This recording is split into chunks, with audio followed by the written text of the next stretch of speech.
And here we are, Scott Stevens here on a Wednesday afternoon, where arguably the biggest story going on weather-wise happens to be a fire in northern Colorado, the Cameron Peak Fire, which was ignited by lightning back on August 13th. So here we are, 14 October. So this thing has been going 60 plus days. And social media is lit up because it is on the verge of or on the edge of Fort Collins, Colorado. And that is an area I lived for a time more than a decade ago, but driven by winds of 60, 70, 80 plus miles an hour. This thing has exploded, and we'll be able to look at it from space and then also anticipate whether there's any rainfall. More likely, that would be nice to see if we were to see snowfall come from that to give those firefighters, those crews, those individuals, and those folks that are on the verge of having to evacuate or already have evacuated by mandate or simply out of their own will to get out of the way of that particular fire. So it's a little bit of a scary situation that's going on there today. All right, let's come over here and take a look at some of the stuff. Here we are with Reed Tamir, who is on the scene at so many crazy situations. He's also a Colorado native. Crazy, ominous pyrocumulus over the Cameron Peak Fire from west of Fort Collins, Colorado. This photograph was just shared with him, and that's probably the rail lines. I want to say Highway 14 to be near that, and maybe that's it right there. But nonetheless, that is throwing up one crazy plume of smoke across the city. And you don't have to go too far on social media before you run into that, especially if you hashtag Cameron Peak Fire. October is here. Northern Lights, Aurora Borealis, Alaska, Fairbanks, and so forth and so on. And Robin had posted yesterday, or mentioned yesterday, just she was surprised to see these Northern Lights as far south as Idaho, which is where I have seen most of them. In fact, all of them over the course of my life was in Idaho. And now that we have even a weaker magnetic field, it takes less and less of activity, solar activity, to ultimately trigger these events. And this is more Alaska. And this, honestly, is not too bad a time of year to get up there to see these things because, as you can see in the photographs, we're not buried in snow. So you're not outside bundled up, shivering at minus 10, minus 20 degree weather to have a look at the sky. It's much more comfortable to do when the temperatures are in the 40s and 50s, and then your endurance has some endurance. All right, this is another one of the reasons why we're seeing the strong winds and the issues with that Cameron Peak Fire.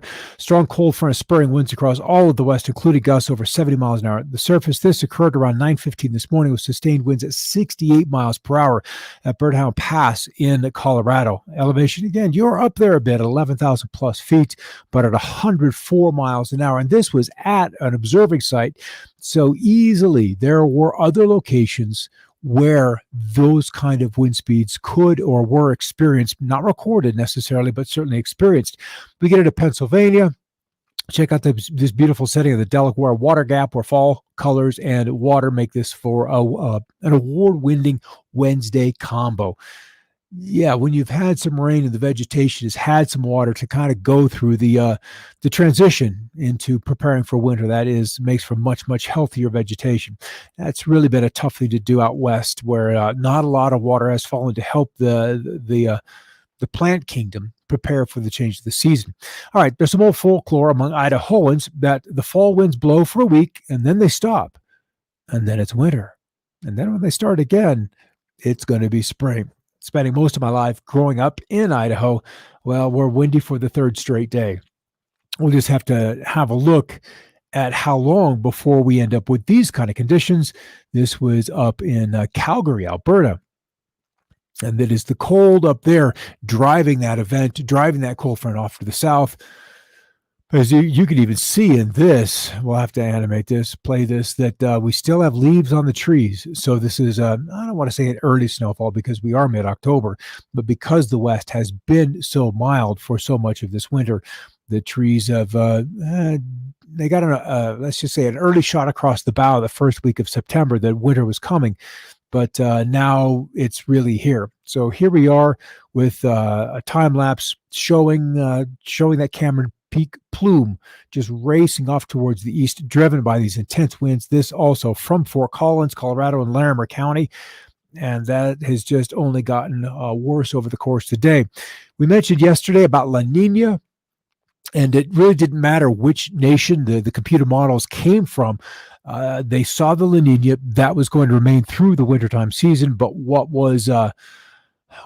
ultimately that means is the ridge stays in place out over the west. And in doing so, that keeps a dry flow into much of the middle part of the nation. And then the west will only see occasional undercutting closed lows.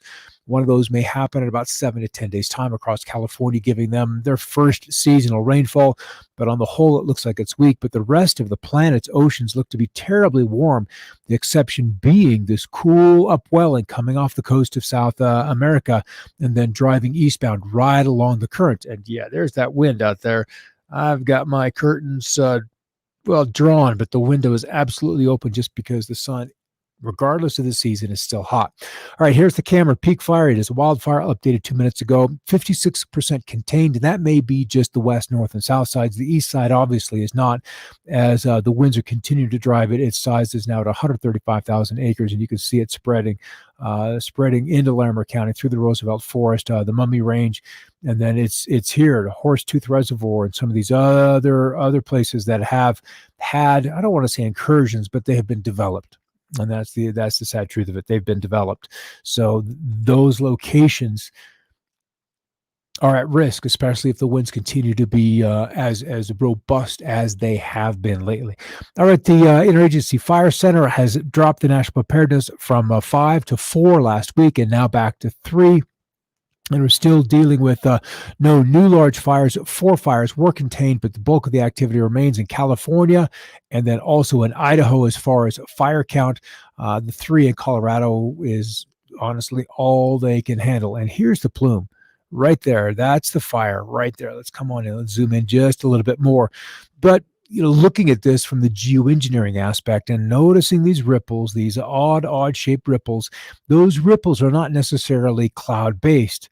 And you can see them beginning to show up inside the smoke plume, meaning they're there whether they're visible or not. And that has been my discovery when you're looking at time-lapse imagery, that the chemtrail planes are very, very fascinated about what these ripples are doing and then how they gradually nudge the atmosphere. We're dealing with the butterfly effect. A little input 10 days ago creates a storm cascading off the top of a ridge and then developing into a wintertime event. So if you could play with the weather on very small scale, then you can control the weather. You control the weather and ultimately you control the planet. But it's these ripples, this run in here, come on, right there, how it kind of separates it bisects that whole cloud field across Nebraska, that other set of longitudinal ripples running north to south. So it's fascinating to look at the smoke then revealing these ripples that are in place, whether they're seen or not. All right, quick look out in the forecast. That area doesn't look like it's going to get a whole lot of moisture. That from at least the American GFS. The European model is somewhat more robust. It brings in some much more generous snows. So you probably know which my preference would be, and it would be to see the snow and let the fire simmer down, although those forests are loaded with dead wood, and ultimately it has to be burned out. Otherwise, it's going to sit there and rot and remain a risk for generations to come. So that standing timber has got to be dealt with.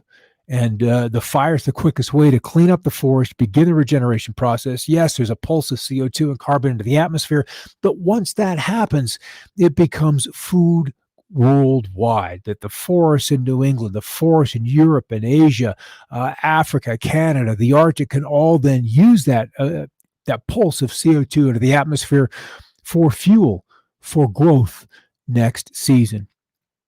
It's simple. It's a cycle of life stuff. All right, high temperature across the nation yesterday, 108, 17 miles east of Browley, California, 13 at Bridgeport, California. So California nagging the nation's high and low spot. Tropical disturbances, this guy still anticipated not to develop as it gets a little bit closer to the Windward Islands. When we started watching it, it was 700 miles plus off to the east, but now it's much closer to the Lesser Antilles.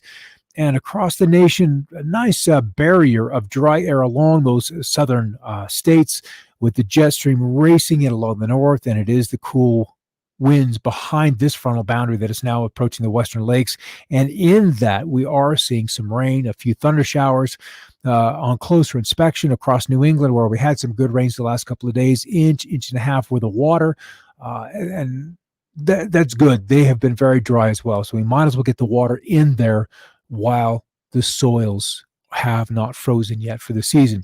Morning lows, quite a bit of 30s through Montana, certainly through the southern tier of the Canadian Prairie provinces, and then rather warm across Texas, Oklahoma, as they've busted through the 90s pretty aggressively, middle and a few close to upper 90s and low 100s, certainly through the lower desert Southwest, but through southern Idaho and Wyoming on the backside of this front. It's windy and it's cold. It's just cold when you combine the wind into that. So as we look at that front, here's the first one working its way through Kansas, not quite the Oklahoma handle. In fact, I'd say it's probably through Boise City, even though they're 90 over 27 degrees. That cool front is probably through there, and then it extends out past Grand Junction. So the northerly winds have taken over. And what we need is an increase in moisture. We've got to have some rain showers showing up, but that just didn't happen as the main slug of moisture now racing quickly across the Great Lakes states, driven by those 40, 50 mile an hour winds, just headed eastbound in a hurry. Some snows, International Falls, Iron City area, far western Lake Superior. That'll probably convert over to a little bit of snow in the late night hours. But this ridge that was so flat yesterday has now begun to amplify, getting a little taller, getting a little bit taller yet. And as it does that, it displaces some cold up in Alaska, and then that cold tries to drive south into the states. But it just meets with just limited success. Just animate this on through the end of the 2 weeks. Something else we've talked about over the last couple of days is the development of a tropical storm / hurricane in the southern Caribbean. It comes up across Cuba and then just grazes Miami at this point. But it does look like towards the end of next week, we'll get a little bit of an idea if this is going to be a true event. And my bet is that we've been seeing a tropical storm down in the Caribbean and the far southwestern Atlantic for enough days now that some event of some form will occur. As far as the winds, should slacken up at the Cameron Peak fire, but there's still this cool front, this boundary is right there, hung up on the Colorado Rockies, and it's cold enough that they'll likely see a little bit of precip on the mountains, not lots. And then the next cold front races through here on Saturday afternoon, and then off to the east, really without delivering a whole lot of moisture. One of the other models is a little more aggressive, the European. We'll show that here, and its snow forecast begins to bring in some snow to that fire region middle of next week, actually towards the end of next week, and it may be enough to deal with the fire. And the European has historically been somewhat more accurate than the U.S. models. If this is my Louisiana viewer over here, the Facebook user saying no, then that tropical storm, all indications, every single run that I have seen, keep it east of you. So not an issue. We'll just let the Floridians deal with it, or the Cubans, and then off into the Bahamans. Let's keep our fingers crossed, say a little prayer that'll be the situation. And then as we anticipate, hopefully, a little bit of rainfall for California. The models are trying to hint at some of that coming through. And as we get towards the weekend, we'll look at that. All right, coming up on another perspective at the top of the hour, 6 o'clock, I'm going to look at the reset. The reset that we all know is coming, that COVID prepared us for, was, let's just say, when the elite do something, they throw you a bone. Do you recognize what this bone is a beast of? And then do you chew the bone? Do you accept the bone? Or do you go, oh, that was my neighbor over there, I can't be doing that. So we've got to come to the position that we need to be able to have the strength and the clarity amongst the chaos that's coming, to be able to envision our own future, or latch on to one that is more benevolent than the one that will be an edict from above. That's coming up in another perspective up at 6 o'clock Mountain, so about 45 minutes from now. Stick with me for a half hour, and then as we get into next Monday, I'll talk about food shortages, because I'm seeing some alarming stories out of Australia, New Zealand in particular, and even Canada, some stateside, where there's been quite literally sabotage for some cattle and corn supply. So there's just some crazy stuff happening, but that's on Monday. Today, we'll deal with the reset and where to throw our energy when this beast makes its appearance, its very prominent appearance on the global stage. All right, catch you in about 45 minutes. In the meantime, thanks, because LA's had enough this year. Oh, Louisiana, yeah, absolutely. You've had enough this year and next year, probably the year beyond. All right, guys, I'll catch you in about 25 minutes. No, 45 minutes. And stick with me through that. 'Cause we've got a lot to talk about. There's a lot of crazy things happening. All right, catch you in a little bit. In the meantime, keep looking up.